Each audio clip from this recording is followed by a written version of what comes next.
We are most alive, we have the most energy, we are most intimate with our best selves when we're progressing towards our mighty mission. I think what's happened on the planet right now is there's been a great seduction and a great brainwashing. When we are kids, we want to be astronauts. We want to do all our dreams. And we're full of curiosity, and we're loving, and we're passionate, and we're strong. We're not afraid to be ourselves. But as we leave the perfection of childhood, the hypnosis and the brainwashing begin. Be reasonable. So that's our nature, but our parents give us limitation based on their limited psychology. And don't sing too loudly, don't dream too big, don't be too passionate. As we've left who we truly are, we've contracted. And now it's all about staying safe in the world versus going out there and letting our brilliant, our primal genius shine. And a lot of people just have stuffed that pain of disappointment and their doubt really deep inside. And they just are addicted to distraction and escapes because they don't want to deal with their potential that they've denied. What's the most important key to success? I think it's hunger. It's not getting satisfied. A hunger that doesn't go, a hunger to learn, a hunger to grow, a hunger to serve, a hunger to give, a hunger to create breakthroughs.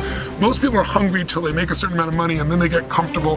And there's nothing wrong with that, but it's not about the money. It's not about the business. It's about your growth. Because every one of us either grows or dies. People ask me all the time, what does it take to be happy? I say one word, progress.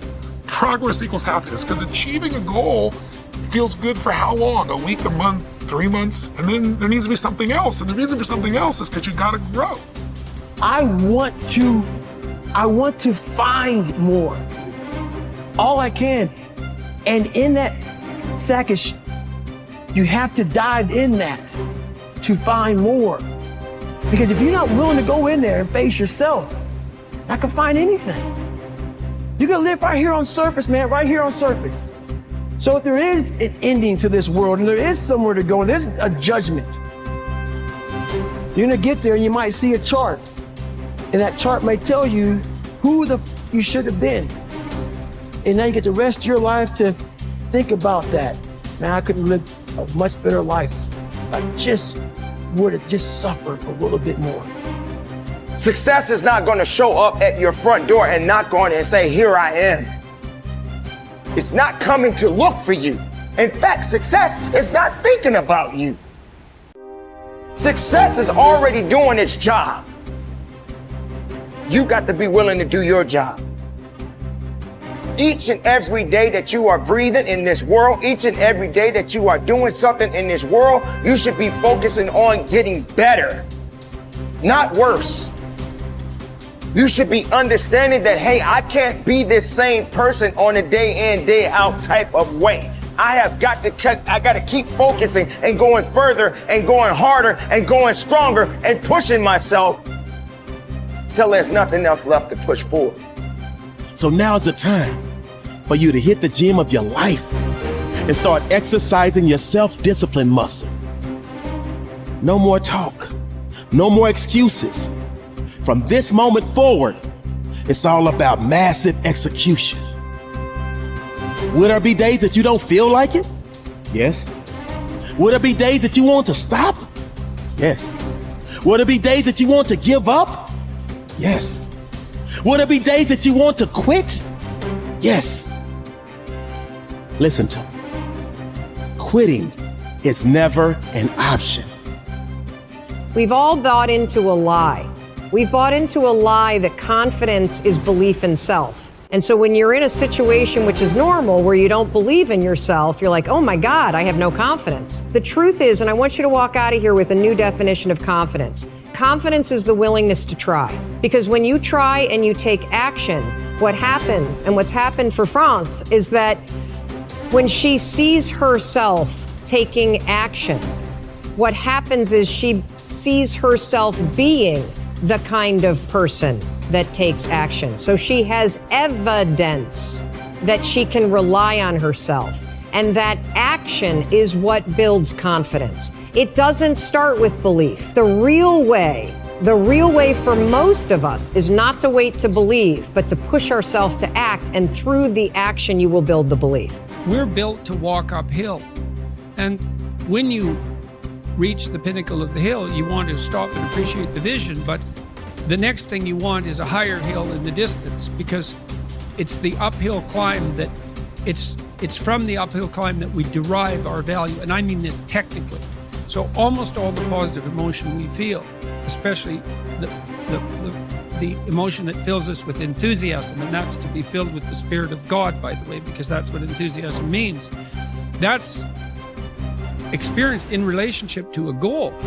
And so in some sense, and this is part of the religious enterprise, you want a goal that you can never attain, right? So you can always move closer to the goal that recedes as you move towards it. You think, well, that's frustrating. It's like Sisyphus pushing the rock uphill.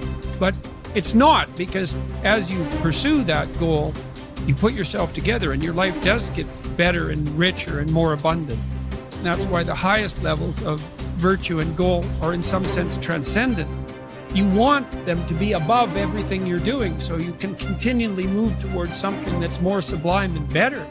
That's what you are. You're here to live, not to sleep. I didn't study, I didn't study a book. I literally put myself in a fire repeatedly, like a sword.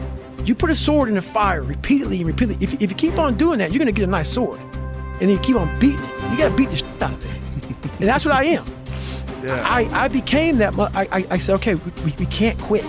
We got to figure out why you are this. Why are you this, man? What is wrong with you? What's going on here? So I kept on putting the sword back in the daggone fire, and I just beat it harder. And I beat it harder. Before I knew it, I started realizing, all right, man, the brain is starting to get hard. The brain is starting to get hard. I'm no longer a theorist. I'm now a practitioner. I put it in hell. I dissected it while it's in hell, because you can't dissect anything in a normal environment. You can't dissect anything in 72-degree weather. You must put it in the freezer and freeze the fuck out of it. And then you dissect it. Dissect it when it's miserable. Dissect the brain when all it's thinking about is, I need to get out of here, man. I want to get out of the fucking freezer. Open the door. And you said, nah, 5 more seconds, man. 5 more seconds in the freezer. And that's when you start to pick that brain apart. And that's what all this stuff did to me. I kept on putting myself back into the freezer or the fire and beating the out of myself, mentally and physically. Before I knew it, this is what happened. Ralph Waldo Emerson believed that anyone who had put their heart and soul into their work and had done their very best could hold their head up high. Merely talking about it or only putting in a modicum of effort wasn't good enough in his mind. It was all or nothing. He believed that doing your best was an admirable quality, and that although you might not always be successful, knowing that you had done all you could was often all that mattered. At least you could look yourself in the eye. This ethos is central to many youth movements, such as the Scouts and Guides, and is a great philosophy for life in general.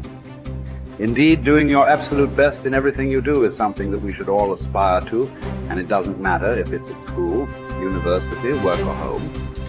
If you think about it, doing your best is also central to self-reliance, because it allows you not only to test your capabilities, but also helps you to learn and therefore extend them. It's only when you are at the edge of your ability that you can really test your mettle and see just how much you can depend on yourself. Only ever working inside your comfort zone or doing just enough to get by may be easy, but is rarely rewarding. And it never allows you to develop into a fully rounded person or realize your full potential. The following quote from Theodore Roosevelt sums up the essence of Emerson's point. It is not the critic who counts, nor the man who points out how the strong man stumbled, or where the doer of deeds could have done better. The credit belongs to the man who is actually in the arena, whose face is marred by dust and sweat and blood, who strives valiantly, who errs and comes up short again and again, who knows the great enthusiasms, the great devotions, and spends himself in a worthy cause, who at the best knows in the end triumph of high achievement, and who, at worst, if he fails while daring greatly, so that his place shall never be with those cold and timid souls, who know neither defeat or victory. When you are working on your next task, give it your full concentration and really put the effort in to produce the best possible end result. Even if it doesn't lead to glittering success, you should be proud of yourself for doing your very best. No man fails who does his best.